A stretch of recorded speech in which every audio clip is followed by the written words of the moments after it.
చెప్పారు, అంతకుముందు ఇయర్ ఎవరు విషయం చెప్పలేదు. మీకు ఎగ్జాంపుల్ చెప్తా, మొన్న అందశ్రీ చనిపోయినాడు కదా, ఎంతమంది వచ్చారు తెలుగు సినిమా ఇండస్ట్రీ నుంచి? తప్పు కదా. ఎవరు రాలేదు. మీ సినిమా పాటల కంటే కూడా మంచి పాటలు రాశాడు. మాయమైపోతున్నా మా మనిషి అన్నవాడు అన్నది పాట ప్రతి ఒక్కళ్ళు వాడుకుంటారు కదా. సో ఇప్పుడు ఇంకొక కూడా సోషల్ మీడియాలో ఇప్పుడు అవుతుంది ఏంటంటే, కీరవాణి చేత జయ జయ హే తెలంగాణ అని అందశ్రీ వాడిస్తే కీరవాణి కనీసం చూసేందుకు రాలేదు, కనీసం ఆయన అంత్యక్రియల్లో లేరు. మరి కీరవాణి ఇక్కడ ఉన్నారా, ఇండియాలో లేరా, బయట ఉన్నారా, ఎక్కడున్నారా ఏందో తెలియదు, కానీ విమర్శలు అయితే వచ్చాయి. మరి ఆయన సంతాపం కూడా తెలిపినట్టు ఎక్కడ రాలేదు మనకు. సో అందశ్రీ తీసుకొచ్చి తెలంగాణ జాతీయ గీతాన్ని, తెలంగాణ రాష్ట్ర గీతాన్ని తీసుకొచ్చి కీరవాణితో వాడిస్తే కీరవాణి ఎక్కడ అంత్యక్రియల్లో కనబడలేదు. తర్వాత కనీసం మృతదేహం పార్థివ దేహానికి వచ్చి నివాళులు అర్పించలేదు అందశ్రీకి. సినిమా ఇండస్ట్రీ వాళ్ళు ఎవరు కనబడలేదు. దిల్ రాజు కూడా కనబడలే, film development corporation chairman. So ఎవరు కూడా లేరు. అంటే ఇప్పుడు తెలంగాణకు సంబంధించి ఒక మట్టి మనిషి, ఆయన సినిమాలలో పాటలు కూడా వాడుకున్నారు, ఆయన పాటలు కూడా కొన్ని సినిమాల్లో పాడుకున్నారు, కానీ ఎవరు నివాళులు అర్పించిన పరిస్థితి లేదు.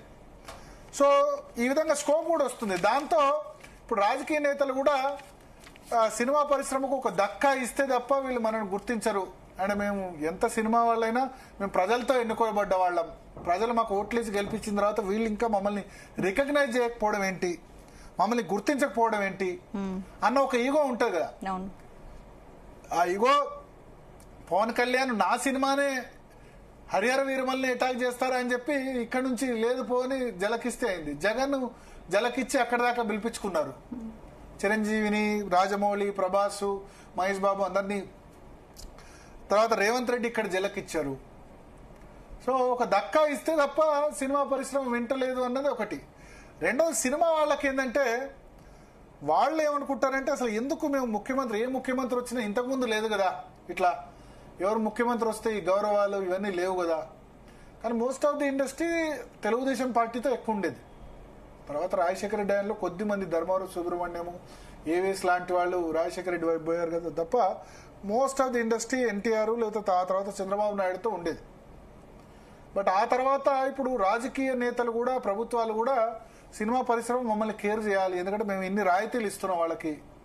సినిమా పరిశ్రమ వాళ్ళు ఏమనుకుంటారంటే మా వల్ల ఇంత రెవెన్యూ జనరేట్ అవుతుంది రాష్ట్రంలో, మేము ఇంతమందికి ఉపాధి కల్పిస్తున్నాం, మీ ఇండస్ట్రీ వేరే దగ్గరకు పోతే అని వాళ్ళు అనుకుంటున్నారు. సో రెండు రకాల యాంగిల్స్ అక్కడ నడుస్తున్నాయి. సో ఓవరాల్ గా ఈ ఎపిసోడ్ లో అయితే బ్యాక్ ఛానల్ రేవంత్ రెడ్డి నాగార్జున మధ్య కాంప్రమైజ్ అయింది కాబట్టి ఆబ్వియస్లీ ఇంకా వీళ్ళ మధ్య కాంప్రమైజ్ కావాల్సిందే. ఎవరి మధ్య? రేవంత్ రెడ్డి నాగార్జున మధ్య కాంప్రమైజ్ అయినప్పుడు రేవంత్ రెడ్డి కొండా సురేఖతో సారీ చెప్పించారు. సో కొండా సురేఖ కేటీఆర్ కి అయితే మరి క్షమాపణలు చెప్పే సిచువేషన్ అయితే కనిపించట్లేదు. చెప్పలేదు. మరి ఇప్పుడు అవకాశం కూడా ఉందా? చెప్పలేదు. ఇప్పటి వరకు చెప్పే అవకాశం మరి రాజకీయ పరంగా చెప్పకపోవచ్చు. అంటే సో వాళ్ళ కేసు అలాగే కంటిన్యూ చెప్తే మరి దీంతోనే చెప్పాలి కదా. సో అది చెప్తే చెప్పాలి కదా, కేసు అలాగే కంటిన్యూ అవుతుంది. రేపు కొండా సురేఖను రేవంత్ రెడ్డి ఏమైనా యాక్షన్ తీసుకొని లేకపోతే కాంగ్రెస్ పార్టీ ఏమైనా యాక్షన్ తీసుకుంటే మళ్ళీ టీఆర్ఎస్ కు బీఆర్ఎస్ కు దగ్గరనే ఆశ్చర్యం లేదు. మొన్న కొండా సురేఖ వివాదంలో బీఆర్ఎస్ కొంత ఆమెను బీసీ మంత్రిని ఆ విధంగా చేస్తారని కూడా మాట్లాడింది. సో రాజకీయాల్లో ఎప్పుడేం జరుగుతుందో తెలియదు. కానీ అల్టిమేట్ గా నేనేం చెప్తా అంటే రాజకీయ నేతలందరూ కూడా మీరు పర్సనల్ లైఫ్లోకి వెళ్ళడం మొదలు పెడితే ఒకళ్ళంటే ఇంకోళ్ళు 10 అంటారు. ఆ 10 పడడానికి సిద్ధంగా ఉంటే పర్సనల్ లైఫ్లోకి వండి. ఎవరి వ్యక్తిగత జీవితంలో అయినా ఎవరి కుటుంబాల్లో అయినా ఇష్యూస్ ఉంటాయి. అన్లెస్ అవి రాజకీయాలకు సంబంధం ఉన్న ఇష్యూస్ అయితే. ఇప్పుడు కవిత ఉంది, కేటీఆర్ మీద లేదా హరీష్ రావు మీద, సంతోష్ మీద మాట్లాడింది అనుకోండి, రాజకీయ పరంగా డెఫినెట్ గా వేయాల్సింది, అది కుటుంబానికి సంబంధించిన ఇష్యూ అయినా. కానీ వ్యక్తిగత జీవితాల్లోకి తొంగి చూడడం మొదలు పెడితే దానికి ఎండ్ అనేది ఉండదు. సో రాజకీయాల్లో ఇప్పుడు ఈ మధ్య కొత్త ఫ్యాషన్ అయిపోయింది, ఈయన ఎక్కడ ఉన్నారు, ఏం చేస్తున్నారు, అది రెండు వైపులా వినియోగిస్తున్నారు.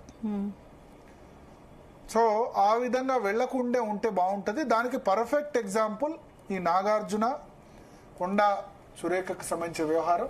దీనిలో కొండా సురేఖ నా ఉద్దేశంలో అయితే సరే నాగార్జున కుటుంబాన్ని చెప్పింది, సమంతకు కూడా క్షమాపణ చెప్పాల్సి ఉంది. ప్లస్ కేటీఆర్ కూడా క్షమాపణ చెప్తే చాలా కేటీఆర్ కంటే కేటీఆర్ భార్య క్షమాపణ చెప్పాలి. ఎందుకంటే ఆమె ఓర్పు ఈ కాలంలో పెయిన్ అనుభవించింది కేటీఆర్ భార్య కదా. అవును. కేటీఆర్ సత్యమనే ఈ మొత్తం వ్యవహారంలో తన భర్త గురించి ఆ విధంగా అంటే రాజకీయాలకు వచ్చినందుకు నా భర్త ఈ విధంగా అయినాడని ఆమె కూడా అనుకుంటా కదా. సో నోరు జాగ్రత్త ఉండాలి రాజకీయ నాయకులు, అంతే. సో ఈ అపాలజీ మీడియా మైకులు మేము పెట్టామని చెప్పి, ఎందుకంటే వ్యూస్ కోసం మీడియా మేము ఏమైనా చేస్తాం, మాకు ఆ 2-3 రోజులు బాగా వ్యూస్ వస్తాయి. మీడియా అంటే మనం కూడా మీడియానే, మనం కూడా ఇచ్చాం.